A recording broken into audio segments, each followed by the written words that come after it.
بسم اللہ الرحمن الرحیم۔ عن ابی ہریرہ قال قال رسول اللہ صلی اللہ علیہ وسلم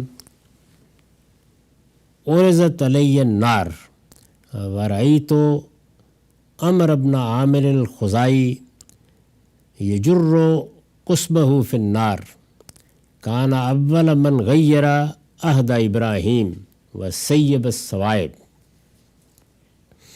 ابو ہریرہ رضی اللہ عنہ کی روایت ہے کہ رسول اللہ صلی اللہ علیہ وسلم نے فرمایا، میرے سامنے دوزخ پیش کی گئی تو میں نے عمرو بن عامر خزاعی کو وہاں اس حال میں دیکھا کہ اپنی آنت گھسیٹتا پھر رہا ہے۔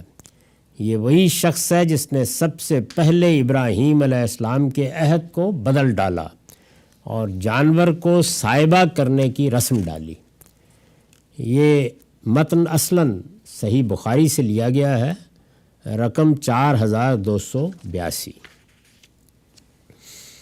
اس میں ایک بہت اہم مضمون بیان ہوا ہے، یعنی اللہ تعالیٰ نے اس زمین پر انسانوں کو اپنی معرفت، اپنا شعور دے کر پیدا کیا ہے۔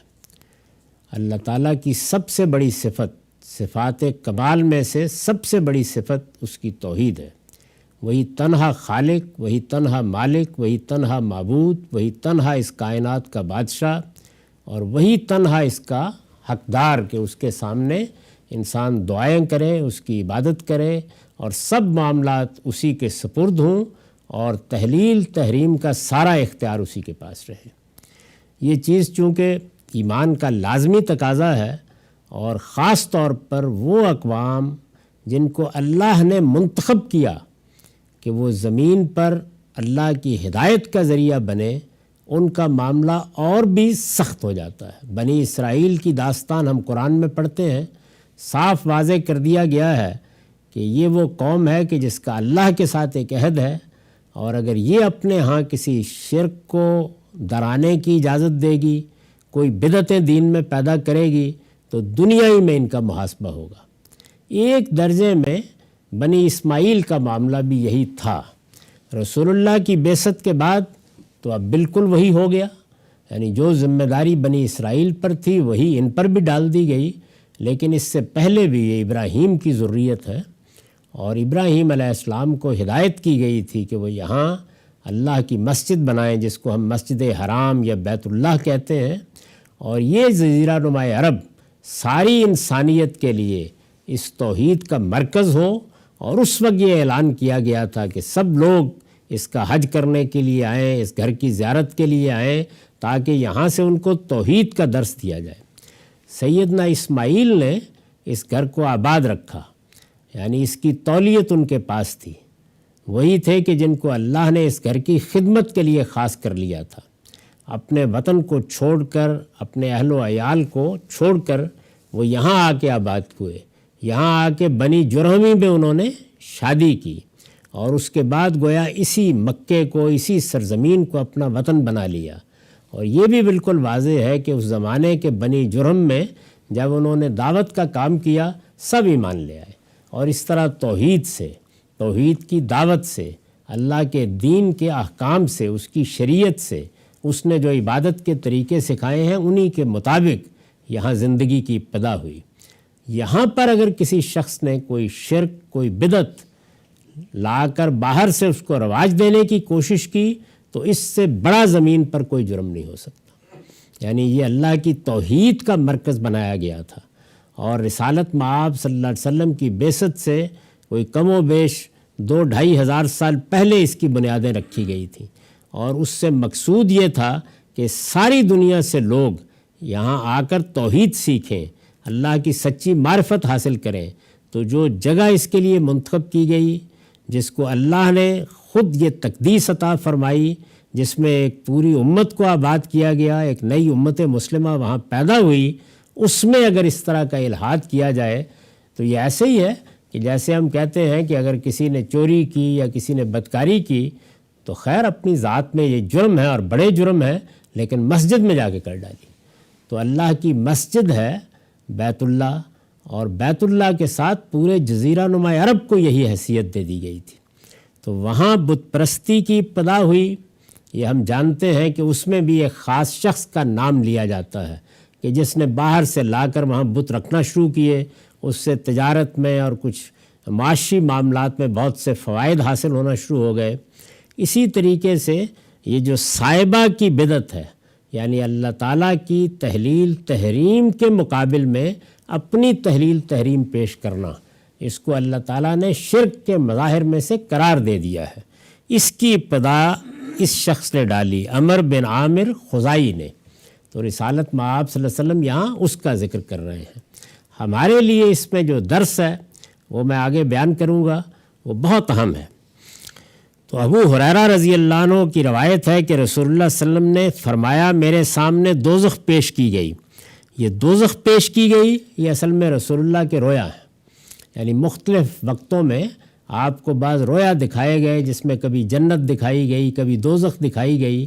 یہ میں عرض کر چکا ہوں کہ یہ سب تمثیل ہوتی ہے، یعنی یہ حقیقی نہیں ہوتا معاملہ، بلکہ جو حقائق پیش آنے والے ہیں ان کو ممثل کر کے دکھایا جاتا ہے۔ تو اس طرح سے دوزخ دکھائی گئی۔ تو فرمایا کہ میں نے عمر بن عامر خزائی کو وہاں اس حال میں دیکھا کہ اپنی آنت گھسیٹتا پھر رہا ہے، یعنی یہ جو ایک فضیعت کی حالت ہے اور جس طرح کی بے بسی کی اس سے تصویر سامنے آتی ہے اور جس طرح کے عذاب کی ایک شکل ہم دیکھتے ہیں، تو آپ نے فرمایا کہ میں نے اس طرح دیکھا اس کو۔ تو کیوں دیکھا؟ یعنی یجر قصبہ فی النار، یہ گویا بے بسی کی یہ در حقیقت ایک عذاب کے اندر جیتے اور ہمہ وقت جیتے رہنے کی تصویر ہے۔ تو یہ سوال پیدا ہوتا ہے کہ کیوں اس کو یہ سزا دی گئی؟ یہ پھر میں عرض کر دوں کہ یہ رویا کی تمثیل ہے۔ حقیقی سزائیں کیسے ہوں گی وہ قرآن مجید میں الگ سے بیان ہو گئی ہیں۔ اس میں یہ بتایا جاتا ہے کہ ایک شخص نے جو جرم کیا تھا اس کی مکافات یا اس کی مجازات کی یہ تصویر بنتی ہے۔ تو فرمایا کہ یہ وہی شخص ہے جس نے سب سے پہلے ابراہیم علیہ السلام کے عہد کو بدل ڈالا۔ وہ عہد کیا تھا؟ وہ عہد یہ تھا کہ اس گھر کو ہر طرح کے شرک سے، ہر طرح کی بدعتوں سے پاک رکھا جائے گا، اور اس گھر میں لوگوں کے لیے اہتمام کے ساتھ مواقع پیدا کیے جائیں گے، اور پوری طہارت کے ساتھ، پوری پاکیزگی کے ساتھ کہ وہ یہاں آئیں اور للطائفین والعاکفین والرکع السجود، طواف کریں، اعتکاف کریں، رکوع کریں، سجود کریں۔ یہ گھر اس مقصد کے لیے بنایا گیا تھا۔ یہ ابراہیم علیہ السلام کا عہد تھا، اللہ نے ان کے ساتھ کیا، انہوں نے اپنے بیٹے کو مامور کیا، بیٹے نے دعوت دی، اس کے بعد لوگ ایمان لائے۔ وہ ایک پہلی امت مسلمہ تھی جس نے یہاں ابتدا کی تھی۔ پہلی مرتبہ جس نے یہاں پر یہ بدعت پیدا کی وہ یہ عمر بن عامر خزائی تھا۔ ابراہیم علیہ السلام کے عہد کو بدل ڈالا اور جانور کو صائبہ کرنے کی رسم ڈالی۔ یہ سورہ انعام میں ذکر ہے یہ صائبہ کیا ہیں اور یہ چیزیں کیا ہیں۔ یہ جاہلیت کے زمانے میں مشرکانہ توہمات کے تحت جو جانور حرام قرار دے لیے گئے تھے ان میں سے ایک ہے۔ لکھا ہے میں نے، یعنی یہ رسم کے اونٹنی کو منت پوری ہو جانے کے بعد آزاد چھوڑ دیا جائے گا۔ یعنی آپ نے ایک منت مانی اور یہ کہا کہ یہ اونٹنی اس کے لیے نامزد کر دی گئی ہے، اور اس کے بعد پھر اس کو آزاد چھوڑ دیا، اب کوئی اس کو ذبح نہیں کرے گا، کوئی اس کا گوشت نہیں کھائے گا۔ یہ ظاہر ہے کہ ایک مشرکانہ رسم تھی جس کی ابتدا اس شخص نے کی۔ روایت سے معلوم ہوتا ہے کہ نبی صلی اللہ علیہ وسلم کو اس کی یہ حالت اس لیے دکھائی گئی کہ لوگوں پر شرک اور بدعت کی شناخت واضح ہو کہ یہ معمولی بات نہیں ہے کہ کسی جگہ شرک کی ابتدا کر دی جائے، کہیں بدعت کی ابتدا کر دی جائے، اور وہ ان کی ہر آلائش سے اپنے دین کو پاک رکھنے کی کوشش کریں۔ پھر وہ لوگ بھی متنبع رہیں جو آپ کے بعد آپ کی امت میں اس طرح کی رسمیں ایجاد کرنے کی جسارت کریں گے۔ اس لیے یہ بہت توجہ دلائی جاتی ہے کہ دین بالکل اسی صورت میں رہنا چاہیے جس طرح سے محمد الرسول اللہ صلی اللہ علیہ وسلم نے اس کو پیش فرمایا تھا۔ اس میں نہ اپنی طرف سے کسی شرک کی کوئی علائش داخل کرنی چاہیے، نہ کوئی بدعت۔ وآخر دعوانا الحمدللہ رب العالمین۔